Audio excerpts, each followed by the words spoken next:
So, hello everyone, and welcome to our Social Innovators Challenge series. This week we're joined by David Duke, founder and CEO of Street Soccer Scotland.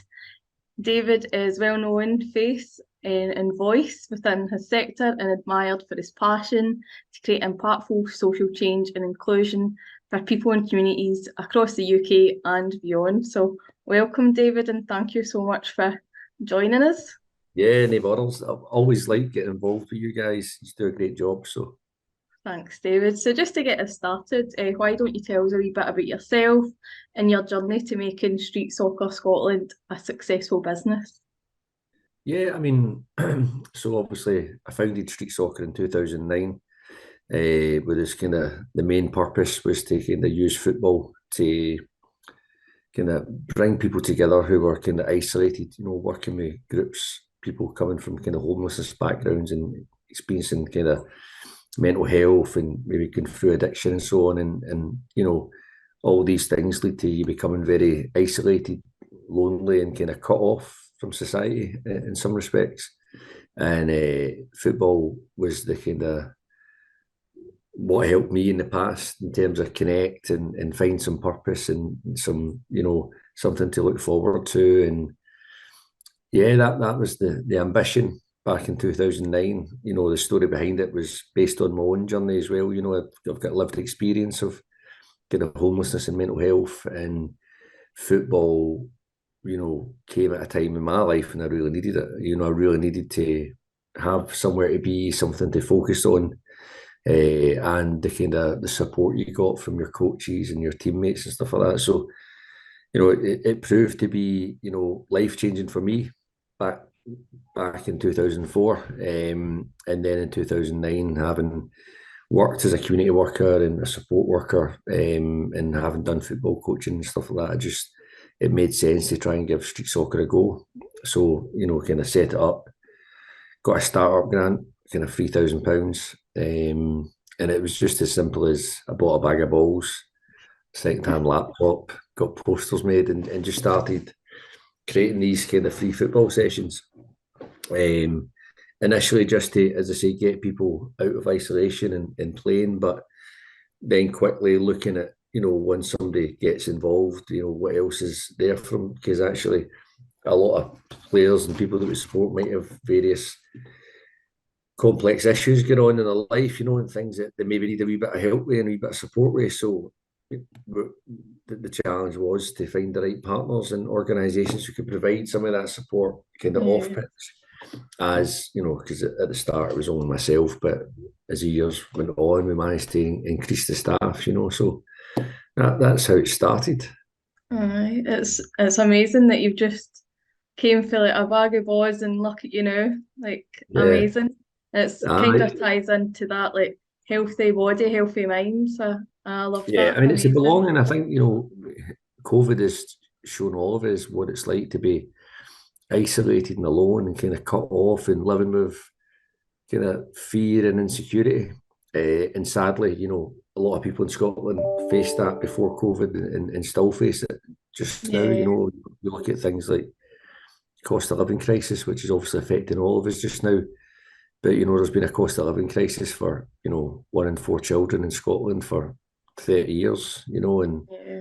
families struggling and people living in poverty. So this isn't a new thing. And but street soccer's all around, trying to get people into a safe space and a place where they can develop relationships and trust with some of the support workers. As I say, we started in 2009 with a bag of balls, and obviously now today we've got, we're across all the main cities and surrounding areas, and we've got a programme in London as well now, and we've got our own facility in Dundee as well. So we went from just a kind of a very small operation to quite a, a big operation now. I think we've got like between Scotland and London, probably got about 75 projects running every week. It's amazing. Oh, But that's, as you know, it's just a case of one day at a time, and you just kind of constantly go yeah. with it, and it kind of grows, and other people find out about you, and other businesses want to support, and yeah, it's hard work, but it's rewarding. Yeah. Makes it all worth it in the end. Yeah, totally. Brilliant. You kind of touched on like your motivators, but what's been your key motivator for starting like street soccer when it all began? Yeah, I mean, again, just I'm a big fan. Well, a big supporter of kind of equality and making sure that everyone's kind of got a chance. I was deprived from various things as a child and an adult just because of my growing up in poverty and stuff like that, and maybe didn't get the same chances that other people got. So I'm really passionate about creating opportunities for people and leveling the playing field. So street soccer, having been given support when I needed it, and used football to help my own journey. I just wanted to try and give back, and so the key motivator was using the skills and expertise that I had, which a lot of it came from my own lived experience. How could I use that as a positive? And I think that's it's really important that I speak to a lot of young people now who's maybe had similar journeys to me, and sometimes our past, we kind of hide away from it, or we try and we're embarrassed or ashamed about it. But everyone's journey is different, and there's real gold and magic within everyone's story. And even when things aren't going so well, you can still take goodness and learning and all that. And basically that's all I did. I just used my insight into what certain situations felt like, and try to say, right, well, I know that exists and how that feels. So how, what worked for me and what worked for others along the journey. And we try to just kind of provide that support for people. Yeah, that's amazing. Just creating that wee base for people and around football, which is a great like Yeah, team sport that yeah. And as goes I say, beyond. Yeah, yeah, and listen, it's just like football's probably about 20% of what we do. A lot of yeah. this time spent by our team is advocacy and support, and supporting people through different crises, and making sure they're okay, and they've always got somebody to talk to. It's amazing. What was the turning point for you seeing the difference of the impact in your business? Um, I mean, again, it's like, street soccer's 14 years old in March. And, when you're doing it, you don't really see it as much. So I was always a big fan of startup phase because it's exciting, it's new, and the little things are massive things.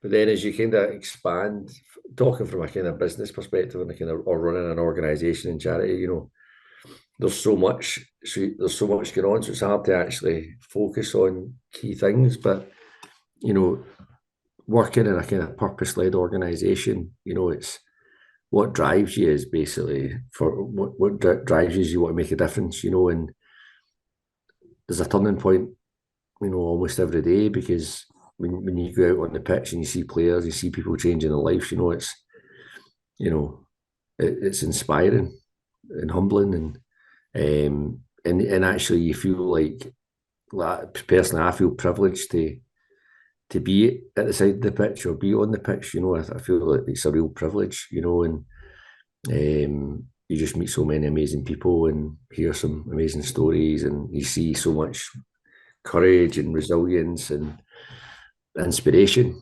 and yeah, it's kind of hard to kind of pinpoint it, but there's obviously get kind of there's been big moments along the way in terms of like opening our own centre in Dundee, and at the Change Centre, and you know going into new areas and stuff is always, we've recently launched a network program as well, so obviously we've got big kind of presence in the main cities, but now we're going into places like Oban and Motherwell and the Mm, Fife and kind of smaller places, and so that's quite interesting as well, and it keeps you motivated. But speaking on behalf of the team, we're all kind of cut from the same cloth, and we all really want to make a difference, and that could be a very small difference, and that's just as powerful as something big.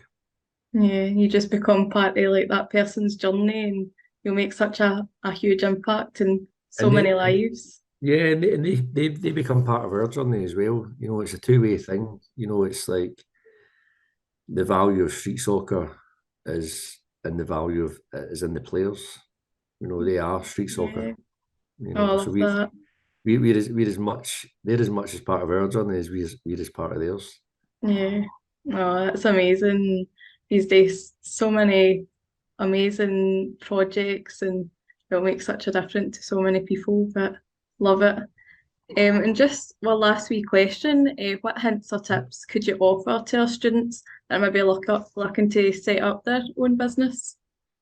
Yeah, I mean, obviously depending on what it is, but if it's something like similar to, if it's a purpose-led organisation, then it's always important to find something that they're passionate about. You know, they might have experience, or they might just be really, it could be a real passion and hobby, or whatever. There's something has to drive it, because there's days when you're like, why am I doing this? There's not many of them. I'm quite lucky because I've found something that I'm passionate about, but like anything, it's quite tough. So for me, it's about finding something that you believe in, you know,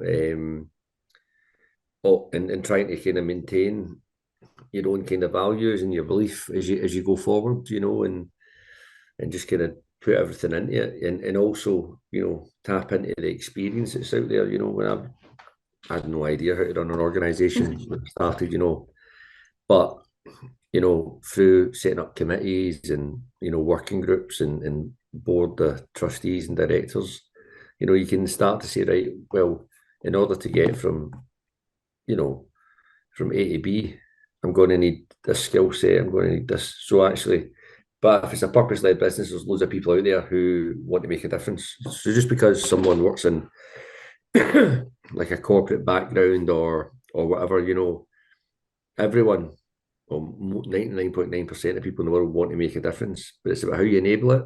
So bringing people along on the journey who can offer a wee bit of their time and skill set then allows you to kind of not only learn from them, but also they can add their own value.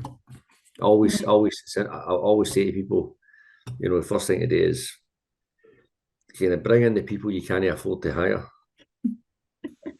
Yeah, Right? yeah. No, I love that.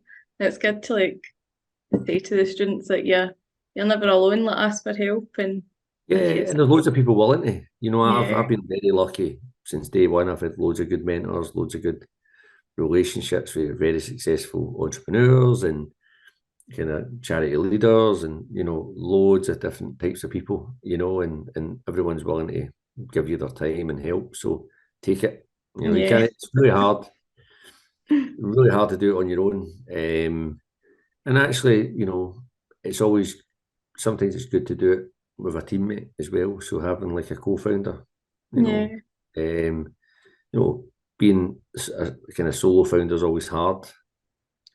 And then there's challenges when there's two or three founders, because then people clash and all that. But I genuinely think it's, the more people you can bring in at the start of the journey to kind of get the thing going, the better, because you've all got different skill sets and energy levels, and which will be needed at certain parts of the journey. yeah, definitely. Just like running a wee football team, everybody's got different Aye, skills into it. aye. Yeah, you just need to bring it all together. And as I say, just kind of be prepared to kind of put the hours in, and find what you're passionate about as well. As I said, that's really important. Yeah, brilliant, amazing. So I just want to say a massive thank you to yourself, Yeah. David, for joining us today. It has been a pleasure talking with you, and thank you for just sharing your journey. It's been so inspiring and insightful, and I'm sure our students will get a lot from it. So thank you so Yeah. much. No, no worries. And listen, keep up the great work. I'm a big fan of you guys, and always happy to help if you need a hand with anything again. Thank you so much.